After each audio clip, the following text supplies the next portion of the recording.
and welcome to Vote Chat. Vote Chat's brought to you by the University of Otago's Department of Politics. My name's Peter Grace. We're in front of a live audience today, and we're also coming across on live stream. As always, you can Twitter us with your questions, and here's Paul to tell you a little bit about how you can do that. Thanks, Peter. I will be tweeting the conversation today from in the studio, and if you'd like to get your questions or comments in, you can tweet at OU Vote Chat or using the hashtag VoteChat14. So please don't hesitate to get your feedback in throughout the show. Thank you. Thanks, Paul.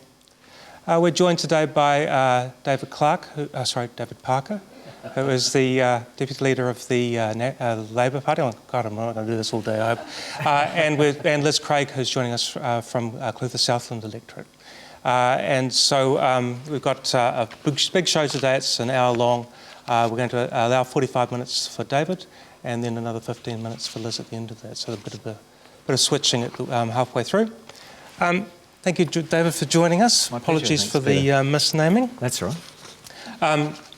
I'd like to start with asking a question that actually came out of a very interesting article that was in the Financial Times last Saturday. It was written by the BBC's Newsnight presenter, his name is Ian Katz, and he asked a question about what has gone wrong with the political interview.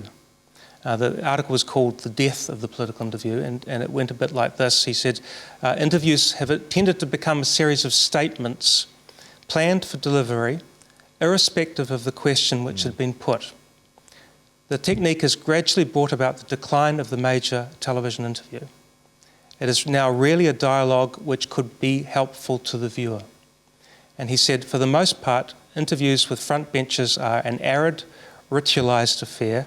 The interviewer suggests that the politician's policy or position is flawed, inconsistent, unfunded, and the politician denies the charge or ignores the question or suggests that people in his or her constituency care about something quite different.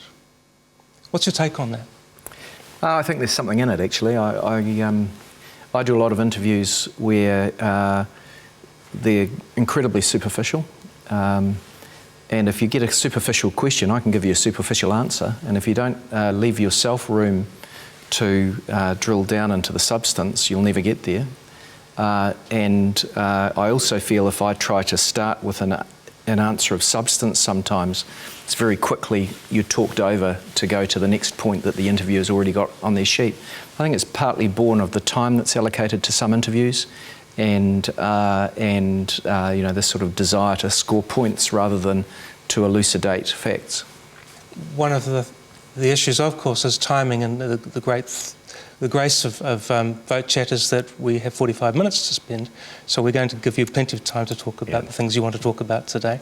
But it must be a bit soul-destroying to know that you're going into an interview and that this gladiatorial contest is going to take place. Well, funnily enough, I actually don't mind a bit of biffo. I used to be a court lawyer, and gets the adrenaline going, and you do have to prepare very well for particularly short-form interviews where you've got to try and get your points out and you're not given much time for it.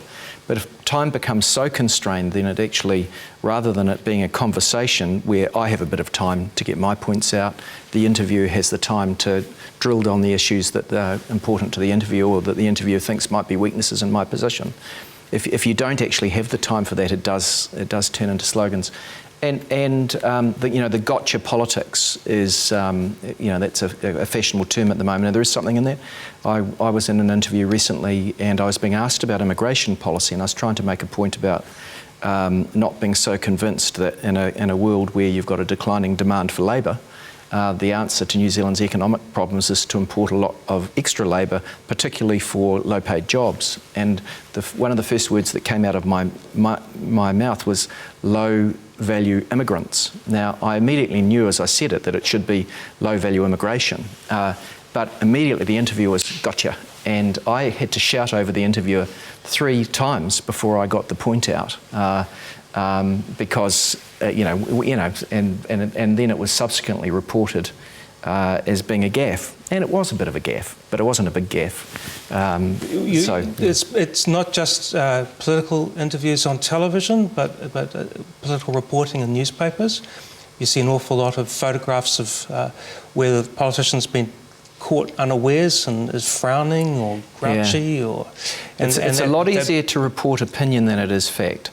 It's hard for, there's got a lot of research is required by journalists to report facts and in-depth facts around complex issues, because most issues are reasonably complex if they're controversial. Now, of course, the media model has changed so much with the growth of the internet taking so much advertising revenue away from mainstream media that they're incredibly pressed. So, the journalists that are there, by God, they're running fast. And I'm actually not inclined to blame the journalists, because their hands are pretty much timed as to how much time's allocated to it, and the other pressures that they're on, to tweet, to blog, to write stories, to freshen a story during the day and have some sort of new news angle. Well, it turns it into something that's a bit more, sometimes a bit less substantial. You've spent quite a bit of time, obviously, formulating policy. It must be frustrating when you can't get time to explain it.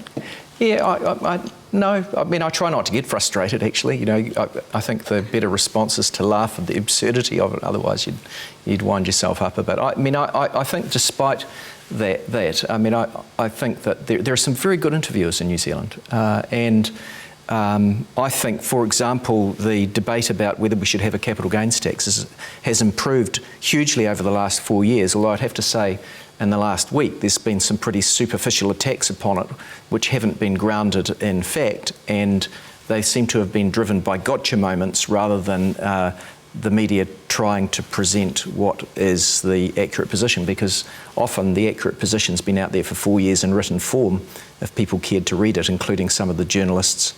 And they're not the senior politicos, though, that I'm talking about there. It's some of the talkback jocks, seem to be rather obtuse when they want to be. I think you're right. I think it was interesting to watch the John Campbell debate the other night, and John Campbell was taking a very backseat approach. He wasn't in there trying to compete with the two leaders. I think it's also true that Lisa Owen's interviews are very rational and calm, and that certainly came across. And I expect to be drilled. If I'm parlaying a line and I can't defend it, it should be drilled down on. Right. In fact, actually, that's a better use of the interview's time to make a fool of me if I can't sustain my position than it is to move on to the next topic after a superficial answer. Right. Okay, let's move on to the next topic. The capital gains tax. Yeah. Talking about raising taxes, income tax. There's a few issues that you're touching on in this election that are quite controversial. Yeah. Why did you take the hard route? I think the most important policy on offer at this election, for both reasons of economic efficiency, the strength of the economy, and also fairness reasons, is the capital gains tax. Right. By far. It outshadows everything else. Well, let's stop talking about it as a bogey and let's start talking about it then as a positive thing. Yeah, well, why is it important? It's important for for 3 reasons. And I think one of the reasons it's actually become more popular than we are currently is that there's an understanding out there that when home ownership rates are the lowest at 60 years and still dropping, when despite low general price inflation, house prices in Auckland have gone up by $200,000 on average to $700,000 on average each, that there's something wrong in housing. There's also this understanding that the pre-election fiscal update shows that exports are dropping. The current government came to power promising to increase exports from 33% of the economy to 40%. They've already gone backwards to 29%, and now they're projected to go back to 26%. And there's a concern also that we've got widening gaps between the haves and the have-nots in society. And so that, together with the fact that we've got advice from the IMF and the OECD, the OECD, for example, says that renters subsidise landlords in a tax sense. IMF and the OECD, the Reserve Bank and the Treasury in their own way all say that we've got this tax bias in our system which encourages people to overinvest in speculative assets to the detriment of investment in the productive sector and the sort of the high value exports and the well-paid secure jobs you'd get there if the money was going to the right place in the economy. So we've got to the point where everyone outside of New Zealand who are the advisors to New Zealand to say you need a capital gains tax, there's a sense amongst a lot of people in New Zealand that they don't like the widening gaps. And I think we're very fortunate that the solution to one is also the solution to the other, or a partial solution to both. It's not the answer to everything, but it's important. And to put that in context, Westpac have done a report a couple of months ago that said that the moment you have a capital gains tax, excluding the family home, always, not an inheritance tax, 15%, realisation based, prospective, not retrospective, it changes the net present value for a property investor in Auckland on their next rental property. And from if they have an 80% mortgage, that next rental investment will be worth 23% less on a net present value to them. That is how you move capital from the speculative sector to the investment. And this is the key argument for capital gains tax, that we'll see more investment in business and industry. That's right. It's absolutely, there can be no doubt. It's mathematical. It's like denying 1 and 1 is 2, denying that will be an effect. You're talking about an umbrella approach to the economy, which is great, but I mean, there's also this departmentalisation of issues. And it seems to me that, as an Aucklander, that the Auckland housing boom has been driven by the fact that people want to live in Auckland. And as a Dunedinite, which I now am, I hope people think that way, people not choosing to live in Dunedin, which is why Dunedin house prices don't inflate. Yeah, well, that's partly driven by the lack of job region, opportunities in the regions. Yeah, 70% of the job growth in the recent years has been in Auckland, 20% in Canterbury, and 10% in the rest of New Zealand.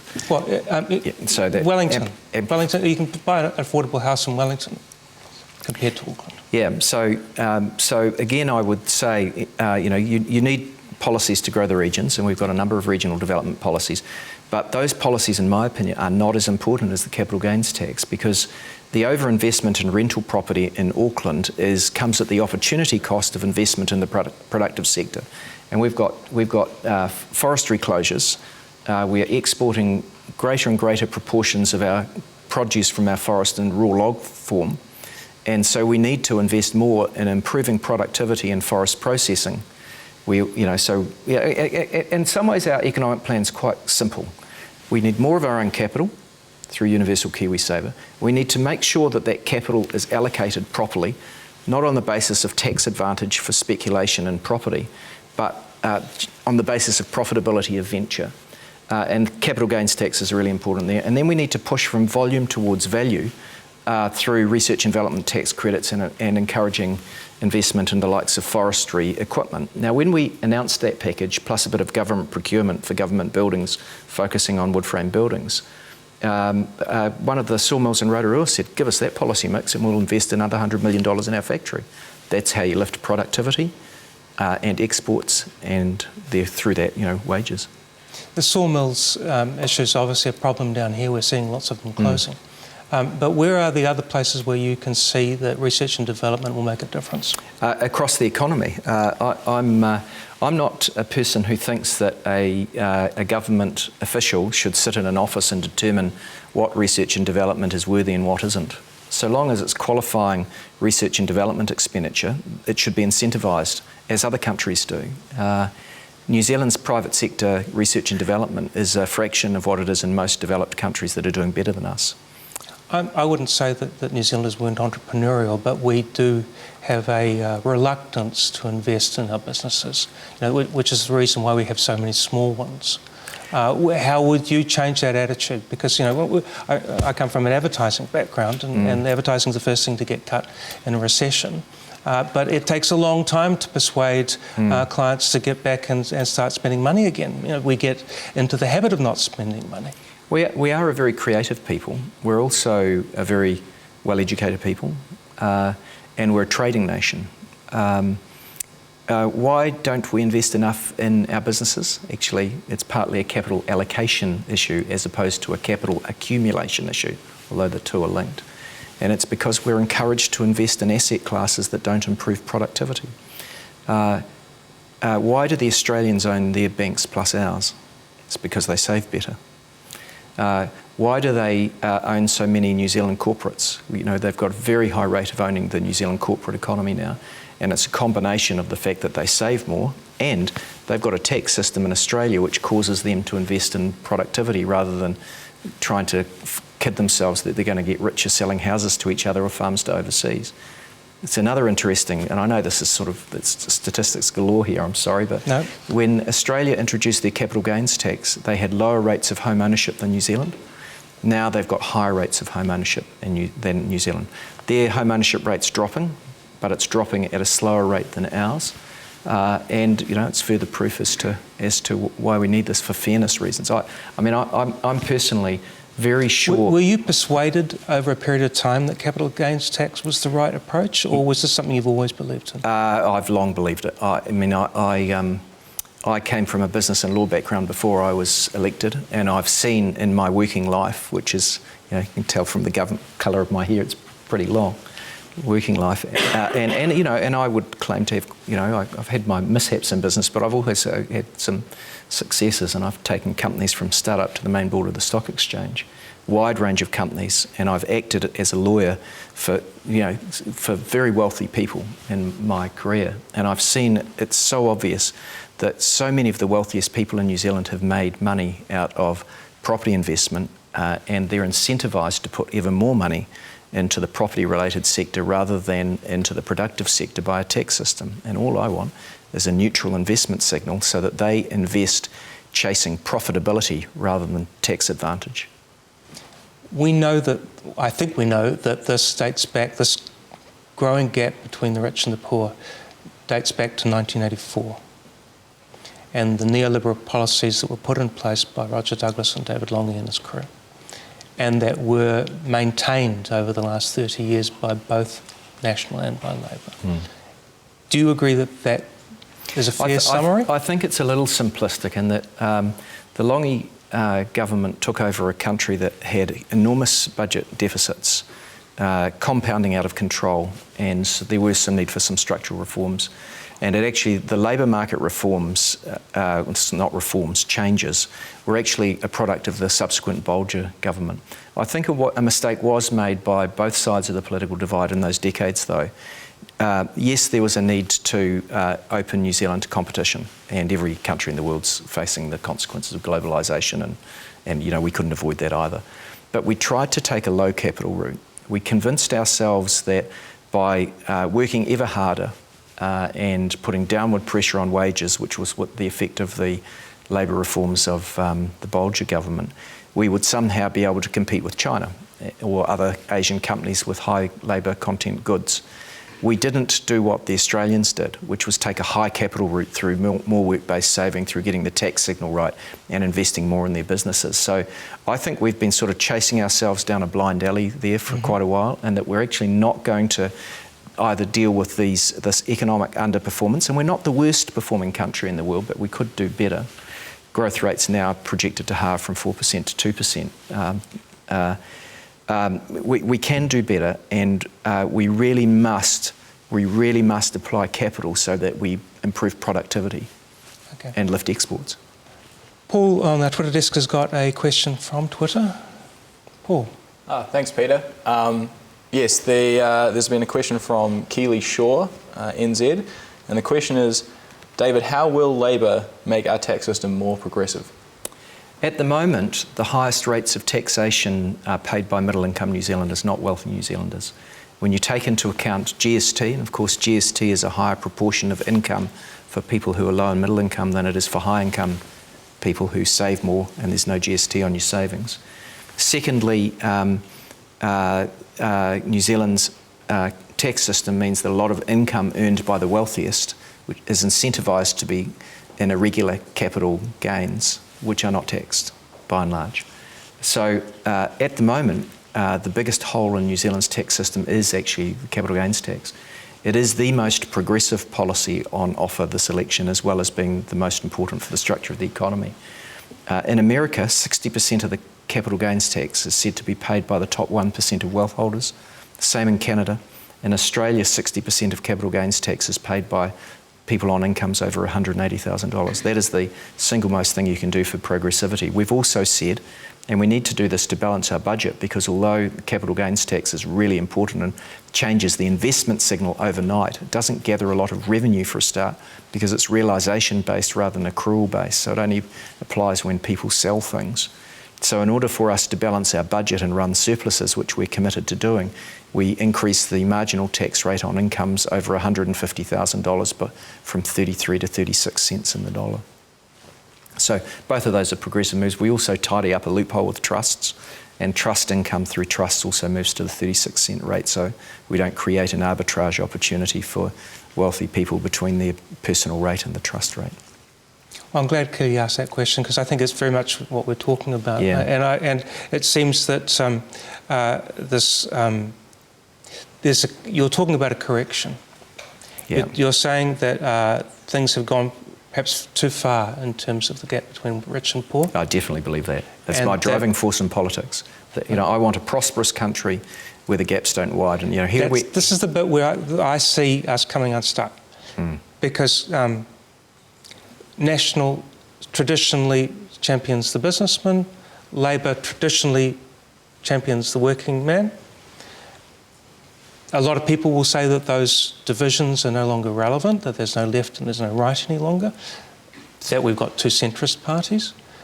But some of the rhetoric that we're hearing is very much it's time those rich bastards had some money taken off them. Yeah, and is that appropriate? I mean, is it true? Well, I do think the fact that the number of children living at the most severe end of poverty has risen 20% under the current government. Those are kids living in families where their family household income is less than 40% of the median income for a household. Yes. Now, the policies that are on offer by the National Party this year increase that gap. It's already clear that if they're re-elected, that gap gets increased because their very miserable, mean-spirited families package does not reach any child that is in impoverished circumstance because it doesn't reach anyone that's not in work. So, we've already got third world diseases in New Zealand, and we've reached the point now that the symptoms of poverty have become so bad that you have to deal with the symptoms as well as the causes of poverty. I don't think many people like the fact that we've now got to give kids breakfast in schools. It is in part a consequence of this growing gap, income gap. So there is actually more of a difference between us and National this time, and likes of Vernon Small and Fairfax Group's written this up, as have various others. There's more of a difference in economic policy this time. And yet it's not radical economic policy. It's the things that we need to do to help narrow these gaps and make the economy stronger are those that are recommended to us by the likes of the OECD and the IMF. We've got people like Warren Buffett saying the gaps between the rich and the poor aren't just hurting the poor, they're hurting overall economic performance because there's not enough money at the bottom end of society being consumed and put into the economy. And future generations. Yeah, and we've got the underperformance as a consequence of the economy because we've got poor educational outcomes from our poorest kids. Do you know that in South Auckland now, and indeed New Zealand-wide, on our Decile 1 schools, that are our poorest schools, we've got 50% turnover of roll per annum. 50%. I mean, how can you give those kids a decent education and keep track of them? Why are they moving on? Because some of their parents are chasing creditors. Their housing costs are so high, they've become itinerant. Debtors, chasing debtors, haven't got creditors. They're being chased by the creditors, and they're being, the OECD also says that one of the reasons why we've got this long tail in educational achievement is inequality at the bottom end. Now, we've overall got a pretty good education system in New Zealand. We've got some problems in our 15-year-old results that are, on average, not as good as they were, both on average and also relative to improvement in other countries. But our biggest problem is at the tail end, and that's largely an inequality problem. I'm going to talk about this one more time, then I'll drop it. But it seems to me that 30 years of neoliberalism, whatever you call it or whatever shape it took, has ingrained some ideas into our heads that we're finding quite hard to drop, to eject. One of those is that people who work for the civil service don't do enough work. We've been told that there's too much fat in the bureaucracies, and that teachers take long holidays, or we've been told that for 30 years. And that trickle-down works, we've been And the told. trickle-down works. Yeah. Which it doesn't. and that people should just be empowered to lift themselves out of the mess that they're in. And again, this is not something you... Well, look, this is a debate that's moving on in New Zealand, and I actually feel we're winning it. You go back 30 years, New Zealand was in the best 30% of the countries, in the rich countries in the world in the OECD for annual income inequality. Yep. Since then, we've moved to being in the worst 40%. So we've gone from best 30 to worst 40 at a time when the club as a whole was getting worse. We beat the trend by being even worse than bad. Those figures exclude irregular capital incomes, which we know are concentrated in New Zealand because our tax system encourages them. And now, once inequality gets to the point where you're in the worst 40% of the world, of the rich countries, i.e. you're worse than most of them, then the consequences of inequality pile up year upon year. And the two easiest ways for people to see it, and they are seeing it and they do get it, are decreasing rates of home ownership and increasing rates of child poverty, particularly at the severe end. So, I think there is still a great sense of fairness in New Zealand. And there is concern in that. In fact, I was at Mood at the Boardroom yesterday, which is based on a survey of the chief executives of some of New Zealand's largest companies, and there was a theme coming through that they like capital gains tax. They're saying they like it. They agree it should exclude the family home. They understand it's not an inheritance tax. Otherwise, there'd probably be again it, but it ain't. And there was also a theme that we need to lift wages at the bottom end. And I thought they also listened to me when I described the difference between our Best Start package for children and the National Party's, because ours deliberately gets to those that are worst off. Our first year is close to universal. If you're not on paid parental leave, you get an extra payment of $60 a week for the first year of your child's life if your family income's less than $150,000 per annum, which is the vast majority of parents. But in years 2 and 3, it's highly targeted to those that are most vulnerable and in need of help. Let's switch now to the Reserve Bank, and you're advocating some changes, most specifically the one about the concentration on the inflation. So can you tell me a little bit about how that's going to work? Yeah, well, New Zealand hasn't earned enough from our exports to pay for our imports and interest once in the last 40 years. Every year we have spent more than we've earned as a nation. And when you do that, or I do that, when I spend more in a year than I earn, by the end of the year I've either got more debts, had to borrow more money from the bank, or I've had to sell something I owned at the start of the year, and the country's the same.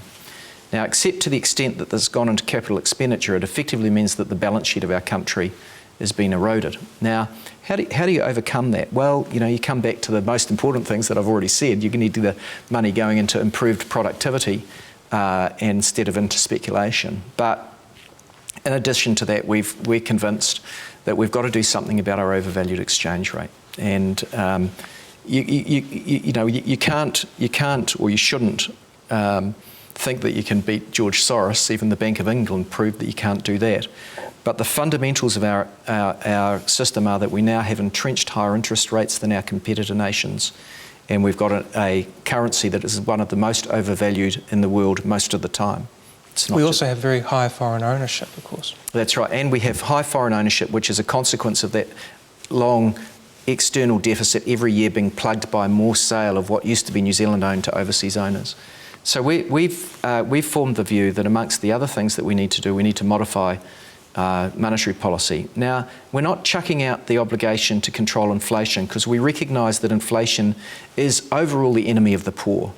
People who speculate in assets or can hold lots of assets benefit from inflation because the value of those assets go up, whereas low-income people with fewer assets don't get the benefit of inflationary lift in asset values. So don't make no mistake, we're opposed to inflation and we want to keep it under control. But the Reserve Bank has a number of choices as to how it goes about its business when controlling inflation. And we think that they need to be given an instruction that they need to control inflation in the manner which best assists achieving external surplus over the economic cycle. And so that's what the mandate of the Reserve Bank will change to be.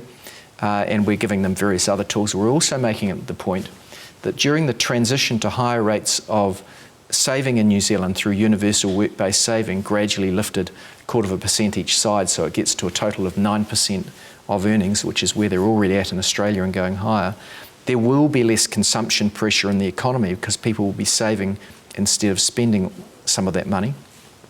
And this is a once-in-a-lifetime opportunity to get our interest rates down, which will in turn to those comparable with our international competitors, which in turn will take pressure off our currency, which in turn will make our export sector more profitable, which in turn will encourage investment in the productive economic sector, which aligns with our capital gains tax. So you can see that I think we're actually getting a bit of credit for having a reasonably sophisticated set of policies that work together to lift the productivity and value of the New Zealand economy. They're also the politics of green growth, or the policies of green growth, but we might not have time for that today. When you talk about inflation, excuse me if my grasp of economics isn't good, but what is a housing boom in Auckland if it's not inflation? Well, there's two sorts of inflation. There's inflation in the price of things that you consume, and there's inflation in the price of assets. The target for the Reserve Bank is set by the general price of inflation, the Consumer Price Index, general rate of inflation, the Consumer Price Index. And you're right, it's strange. I can borrow $1 million from the bank in order to buy an investment property. I'm going to have to make that money back somehow, and so I'm going to raise rents. To the market, obviously. Well, actually, our policies over time will actually lower interest rates. So, because there will be less reliance on the part of the Reserve Bank on what is effectively just about their only tool at the moment, which is the overnight cash rate, which is what interest rates are based on. Now, the last governor of the Reserve Bank, Alan Bollard, said monetary policy needs friends. And he was meaning that in terms of asset price inflation, which makes people feel wealthy if they've got their house going up in value and therefore they borrow against it and they spend more money into the economy, it can actually create inflationary pressures even though it's not in general price inflation. So again, building some houses to add to supply, to take out pressure from house prices, as well as taxing speculative gains, are probably the two most important things that can be done on the asset price inflation side. And on the other side, obviously government running surpluses is important, as well as other settings that encourage savings rather than consumption. To give Bill English his credit, he took on the job of Minister of Finance at the 2008 meltdown. It wasn't an easy task. There's been rumours, there's been predictions that we could be heading to something similar again. Obviously with our dollar so high and the correction that might come about there. I mean, 86 cents I think it is. I think it's dropped to 84 yesterday. But nobody ever expected our dollar to be that high against the American or the euro. And also with the correction that might happen in housing prices in Auckland. If there's a crash, why would you want the job? Because I believe that the party policies that the Labour Party stand for will make New Zealand a better place, essentially. I believe in prosperity. I believe in people being rewarded for hard work. I believe everyone should be paid enough so that they can meet their living costs, that they should be able to save a little, that we should have high rates of home ownership. But that's good for all sorts of reasons, and that the wealth should not be more and more concentrated in the hands of the few. I really believe that. I'll be happier that way. I'll live in a happier society. Going back to your point about Bill, Bill has been responsible. Actually, New Zealand hasn't had a fiscally irresponsible government since Muldoon. And when he took over, he was good enough to say that the global financial crisis and the Christchurch, Canterbury earthquakes were the rainy day that government had been saving for. It's a quote from him. This is the rainy day that governments have been saving for. He inherited zero net debt because the last Labour government ran enormous surpluses. And I was in the cabinet at the end of that. I was in Parliament most of that time. It was bloody hard because the catch cry around the world, including from the National Party, was give us our money back, give us tax cuts. Now, we ran budget surpluses at times equivalent to 5% of GDP, and we got net debt down to zero. Net debt down to zero. So in contrast, you look at what was happening overseas, and you had Bush in a time of plenty running deficits. You had Blair and Brown doing the same in the UK. You had similar things being done. starting wars at the same time. It was just as That's costly. right, that's right. Well, yeah, that's right. That's another thing. Remember that the National Party said we should have followed the Americans into Iraq rather than taking the position that we do. They don't talk about that very much now because it's so patently would have been a terrible decision to do it. But the point I'm making is that, yes, Bill hasn't blown the budget, but he wouldn't have been able to have any tax cuts if he'd inherited a terrible economic position. We do criticise the shape of his tax cuts, having promised not to increased GST for everyone, and then gave income tax 40% of which went to the top 10% of income earners. But that's a fairness issue as opposed to the government's fiscal balance, which is different. So I criticise him on the shape of his policies and how they've favoured the well-off compared with the less well-off. But I don't accuse him of being fiscally Do you think we're about to irresponsible. see a change? Do you think that Labour will get into government on the 20th? Well, I'll tell you why yeah, I asked this question, yeah. not because it's an obvious question, which it Yeah. is, but I just sense, having watched the leaders' debates over the last couple of weeks, the wind's gone out of their sails. Now, I'm not a National supporter and I'm not a Labour supporter, but you get the feeling that John Key looks tired. Well, his brand is sullied by the Hager book. He's got this make-believe inquiry going. Well, it's actually not make-believe, but it's a very narrow inquiry into what Judith Collins did and whether she was involved in an attempt to discredit or undermine the Serious Fraud Office and the Financial Markets Authority.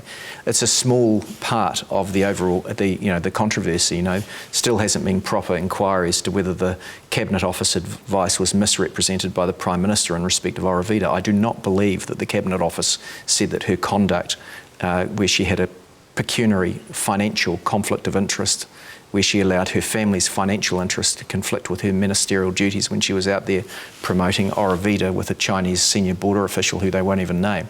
I mean, that is very, very improper. It's not being looked at. The scurrilous stuff that went down through that disreputable tow rag, whale oil, and the links not just between Judith Collins but the Prime Minister's own department and Jason Eade, they should be considered as well, because this really is a new low in politics. I think it demonstrates... And I think that's why his brand is sullied. But it also demonstrates, I think, a crisis of faith, a crisis of confidence. It's my personal reading, that it's eaten into them more than they expected it would. They thought they could brush it off. Yeah. That it was politics or it was business as usual. Yeah. It's deeply ironic, but I think people in New Zealand don't want to believe that we have corruption in society. And I don't think we're a very corrupt society, but we do have some corruption, and we face the risk of there being creeping corruption in New Zealand at the moment. It's partly just as the world becomes more and more cutthroat or competitive. It's partly because of globalisation, and it's partly because of the ethic that comes into New Zealand. It's also partly homegrown, in that if you look at some of the corrupt behaviour around finance companies, you certainly can't blame all that on an imported ethic. That was homegrown. But New Zealanders don't want to believe that of themselves, just like we want to believe that we're still the egalitarian country that we were in the 1970s. We want it both ways. We want to believe the best of ourselves, and in some ways that's a good thing, because I think that once this is exposed for being what it is, New Zealanders will back very strong steps to try and stop this happening again. But I think one of the reasons why we haven't benefited in the polls from it, and we haven't, and there were three reasons. People don't want to believe it's true. Two, if they think that if it is happening, even the word dirty politics made it look like it was general politics rather than something scurrilous that was coming out of the National Party, and so we've been besmirched as well.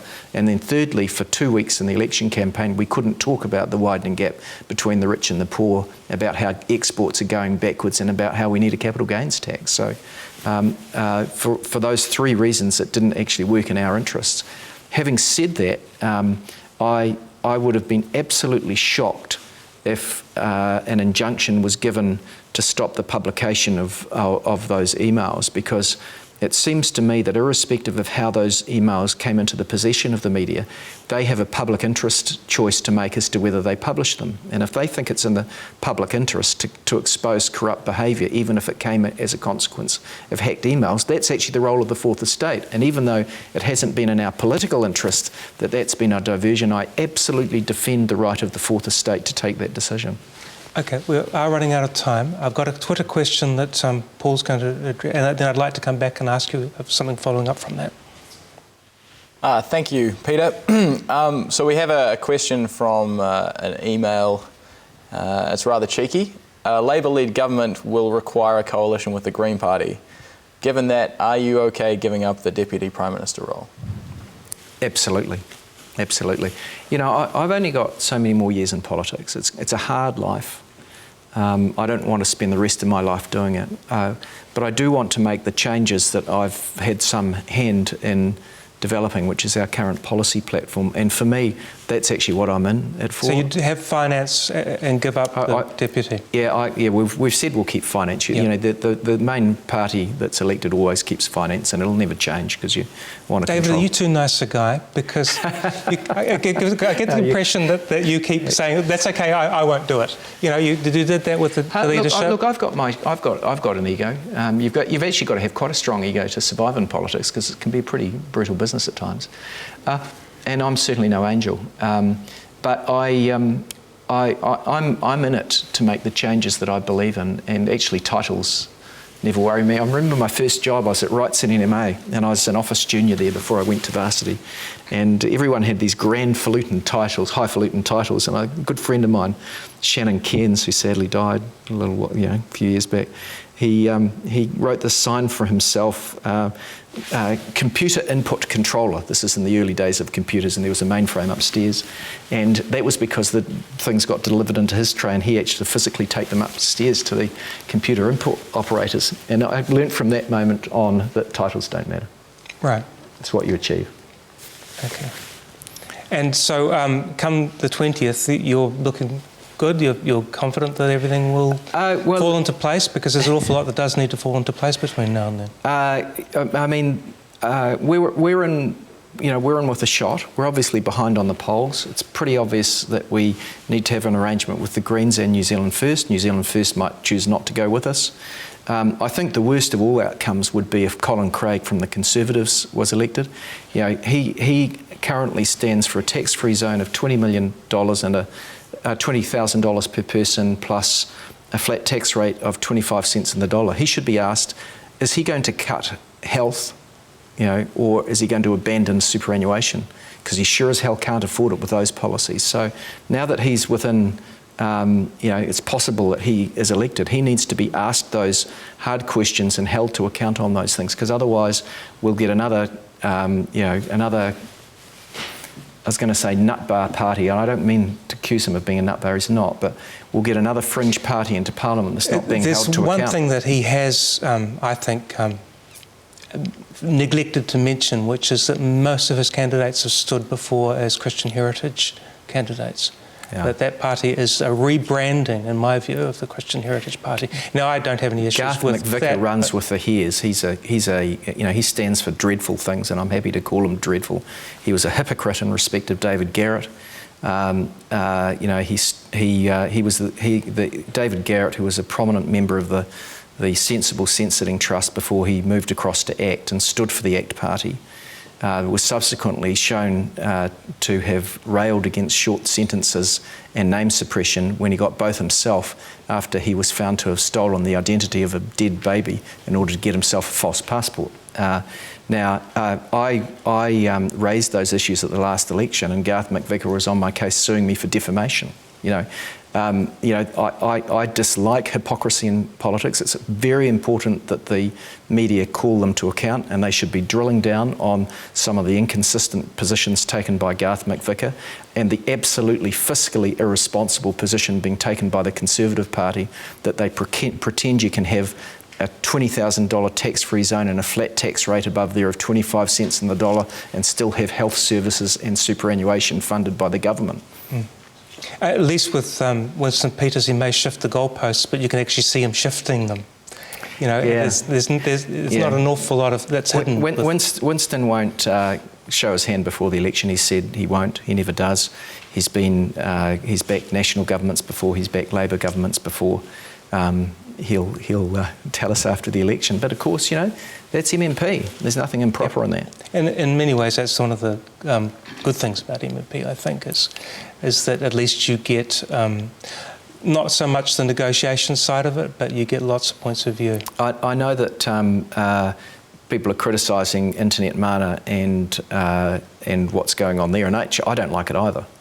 But it is the same thing that has been going on under National with ACT and Epsom for years, and is happening again with Peter Dunn. If that has an outcome that's disadvantageous to the National Party, then they're being hoisted by their own petard. But when politics was bipolar, I mean, were we better off? I don't think we were. Yeah, I mean, there is advantages and disadvantages with MMP. I originally voted for single transferable vote, and then in favour of first past the post in the referendums way back when. I'm now of the view that we'll make any system in New Zealand work well. One of the advantages of MMP is that you do get pulled into Parliament a more representative cross-section of society, and it is meant to be a House of Representatives, and it is also a release valve for things that can otherwise build up tension in society and put at risk your democracy. On the other hand, it does lead to debates in the media that are more extreme when most debates are around a grey line in the middle. And I think a few people out there watching politicians pull their hair out and think, what are you idiots arguing about here and here when actually most people are sitting here? And that's the disadvantage of MMP, because it can undermine public confidence in the very institution that they need to keep democracy strong. Well, thank you very much. I just want to close that by saying I think that your capital gains tax is probably an outcome of MMP in the sense that people are more open to new ideas as a result of having so many extreme ones. But I wish you every luck at the election. I think Thanks, Peter. It's been terrific talking to you. Okay. We're going to switch over now to Liz Craig, who's standing in the lecture of Clutha Southland. In the meantime, here's Paul to tell you a little bit about Twitter and how you can contribute to that conversation. Thanks, Peter. As always with VoteChat, we encourage viewers to get involved and interact throughout the show. So just a reminder that you can live tweet us at OU VoteChat or use the hashtag VoteChat14. Although Twitter isn't the only place to get involved with VoteChat, we have a Facebook page, VoteChat14, and we're open to hearing your interaction via email. That's at votechat@elections.ac.nz. If you're interested in looking at any of the past interviews from the year, they're available on our YouTube channel, VoteChat14. And unfortunately, the VoteChat series is about to come to an end, so please be sure to tune in to our final show. That's coming up this Tuesday at 5:30 p.m. on the 16th of September with Nick Smith. Thank you very much. Thanks, Paul. We're back again with Liz Craig, who's all seated, and we did a wonderful switch there while you weren't looking. Liz, you're new to politics. This is your first time running. Can you give us a bit of tell us a bit of where you come from and why you're running? Yeah, well, I'm a public health doctor, and I've spent the last 10 years monitoring the health of our children across the country, and what we've been seeing over those 10 years is quite concerning. So in our reports we're seeing really high rates of hospital admissions for poverty-related conditions, skin infections, pneumonia, those kinds of things. And I think what really upsets me the most is we're losing about 60 babies before their first birthday with preventable conditions, some cot deaths, some respiratory infections. And the other thing we're seeing is that lots of families are living in really difficult circumstances, so having to make the decision, do I turn off the heater or do I pay the food bill? And what we're seeing is that that's really impacting on family life. And for me, probably when the global financial crisis hit back in 2009, some of us started to get quite concerned about that, because if we were seeing this kind of thing happening when the grass was green, what was going to happen as unemployment rose? And lots of families, if they ended up on a benefit system, which we knew wasn't going to protect them from hardship, we were really concerned we might see a deterioration. So we set up a website to monitor the impact of the downturn on child wellbeing. And I think what we've seen every year since we've been updating that data is exactly the same. Have you seen the movie Groundhog Day? I beg your pardon? Have you seen the movie Groundhog Day? Yes. Yes, yeah. So I've lived it. So I moved to Dunedin. Yeah, so I think it's my husband's favourite movie, but the same guy has to live the same day over and over and over again till he learns from his mistakes. And I think for us updating our data every year, what we do is we say, put a media release out and it says, high rates of child poverty, lots of kids admitted to hospital for really preventable conditions. And what happens every year is I think people are concerned about that. So the media runs a story and we got a lot of feedback saying we need to do something about it. And then what happens every year is the media has a big, the politicians have a big debate in Parliament and say, yes, we need to fix it. And then every year nothing happens. And we go back to our little offices and we start to update the data again. And I think for me, stepping up in politics is about escaping Groundhog Day, because I don't want to spend the next 10 years, putting out the same data and seeing it again. And so I guess why I've chosen Labor is I think it's a party that wants to do something about it, and it's big enough and it's got the capacity to do something about it. So for me, that's why I'm stepping up. So let's go back a bit. You said you worked nationally in this role. So is that in many centres or just working on national? Oh, right. So our research unit does all the child health monitoring for every DHB in the country. Based in Dunedin here at the University of Otago. Right. Yeah. Okay. Yeah. And these diseases of poverty, did they exist 20, 30 years ago? Were they being measured then, or is this something new? Yeah, we've got data that sort of goes right back for a couple of decades. Yeah. But I think what you think as a developed economy is you would expect that things would get better. Yes. And what we're seeing is that things haven't got better. So the other thing is you've got these conditions where you shouldn't be seeing them in a developed country, things like rheumatic fever. So while the rates are low, we're getting kids coming in with permanent heart scarring from rheumatic fever. And that's not something that, we get doctors from overseas that come expecting New Zealand to be a developed country. They're not expecting to see rheumatic fever. They're not expecting to see bronchiectasis, which gives you permanent, lung scarring. And is this an embarrassment? I mean, for New Zealand internationally? We shouldn't be seeing it. Do they have similar problems in the States or the UK or Australia? Some pockets of poverty exist in other countries as well, but the scale that we've got here, what a lot of it comes back to is the changes we made in the early 90s, where we had the mother of all budgets and we cut benefits. We really looked at the Employment Contract Act, which impacted significantly on low-income workers' ability to negotiate a living wage, market rates for state houses. And we've pulled back from some of those, but not all of those changes. And what happened then is child poverty rates just surged, and we've never fixed it since. Yeah. So is this something where parents are not able to afford to go to a doctor? Is that the issue? Or, I mean, obviously the causes are unhealthy homes, but are they not actually following up on it? Are they leaving it too late to take their kids? Well, the stories we're hearing is some people having difficulty getting to the GP, but more often it's the after-hours GPs. And so what's happening is families are often waiting to see if kids get a bit sicker, and then they're ending up in A&E. And often in A&E, they ended up with one of the more junior doctors who, instead of being experienced and knowing kind of what a viral infection is or not, they'll revert to their training and order several blood tests and a chest X-ray and a urine test before they make a diagnosis. Okay. So I think it's costing the country quite a lot. I'm treating this interview like we've got 45 minutes to talk about things, but we haven't. So let's tell me a little bit about the electorate that you're standing in. Sure. You live there? I work in Dunedin, but we've got a small farmlet just outside Balclutha in Rimahapa. Right. Yeah. And what precipitated you choosing to stand for that electorate? Well, I think our connection with the local area, with our farmlet, and I think it's also, I always say it's the most beautiful electorate in the country. I mean, we've got Queenstown all the way near Milford Sound, Te Anau, we've got all of the Catlins, up Balclutha, Lake Waihola, so it's absolutely stunning. But it's got a lot of issues that, we really need to be thinking about, regional development, job growth. We've got a DHB that's really cash-strapped, and yet we've got a whole lot of increasing population and health need up in the Queenstown Lakes area. Okay, so let's go through the electorate bit by bit.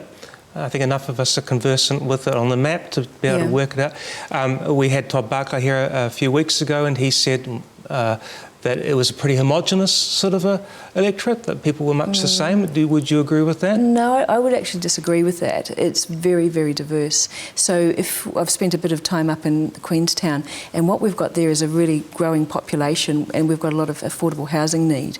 So we've got a lot of families really struggling to get that first step in the housing ladder. And so it's about housing. It's also about a population that's growing, people wanting to retire there, but we've got no dementia care, those kinds of things. So the health services, we need to be thinking about what we do there. So at the moment they've got to go to Invercargill or Dunedin, or to the little hospital that you've got in Clyde. The hospital can cope with some conditions, and it can cope with, and then it can stabilise people and send them out if you get a very severe trauma. But I think, increasingly people want to work there and then retire there, and then progressing on. There's not many vacancies in the local, rest home service, and so it's about those health services for a growing population on top of having huge numbers of visitor population, and then you get a lot of injuries and alcohol-related issues. So that's quite different to the other side of the electorate, where we've got a lot of pressures on water quality, and we need to look at how our farmers can sustainably farm. And there's a lot of good farmers there that are doing some really innovative things, but we've got to balance that with making sure water quality is doing well. And you've got unemployment rising. Well, the other part of the electorate, where near we are in Balclutha, we've just lost 4 timber mills, and there's other businesses that people are worried about that may end up closing. And so there it's about creating jobs, and I think particularly it's the manufacturing jobs we're losing. So it's that value add. We talk about 50% of our logs going offshore unprocessed, and so again thinking through.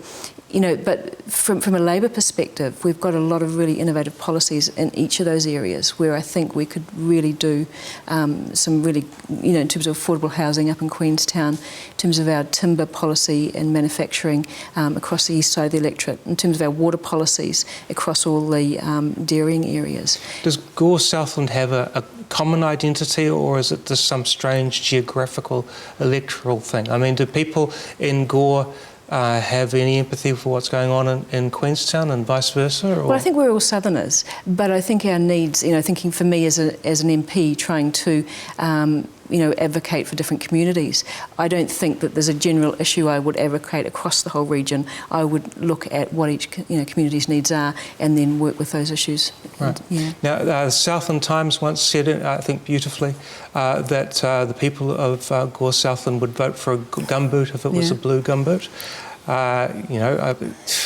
Well, I think what's going to happen there? Are you going to turn people around on that one? Well, I think people now have got a real choice, and I think they need to feel like they've got a choice. They don't just have to vote National because that's what they've always done. Because I think in what we've been talking about in our public meetings is we've got some really good policy. And, as I've spoken through about 20 different public meetings, personally I believe that Labor's got the best lot of policies that would address all those diverse needs across our region. So there is a real choice coming up, this week, next week, up to the 20th of September. And I think it's been about explaining that to people as I've gone round. And I understand that there are only 1,200 people who live in the electorate who earn over $100,000 a year. Well, again, I think the thing is, for me, having done stats all my life, it's slightly different. You've actually got to understand each community's needs. And so for me, I don't tend to work from the stats. I tend to work from talking to people and listening to the stories, because I think you get a much better feel that way than trying to, work through from numbers. Yeah. Right. And so what will be the best outcome for you on election day? Well, I think we need a Labour-led government. That would be the best outcome, because in terms of what we need for job creation, I can't see any other parties doing anything in that space. I think our housing affordability, what we're going to do in that space, is much more transformational than what I've seen on offer anywhere else. And I think our water policies are what we need locally as well. So the best outcome, I think, for Clutha Southland and probably for the country is a Labour-led government. Okay. Well, thank you very much for your time. I'm sorry it was so short. No, that's fine. Okay. All the best.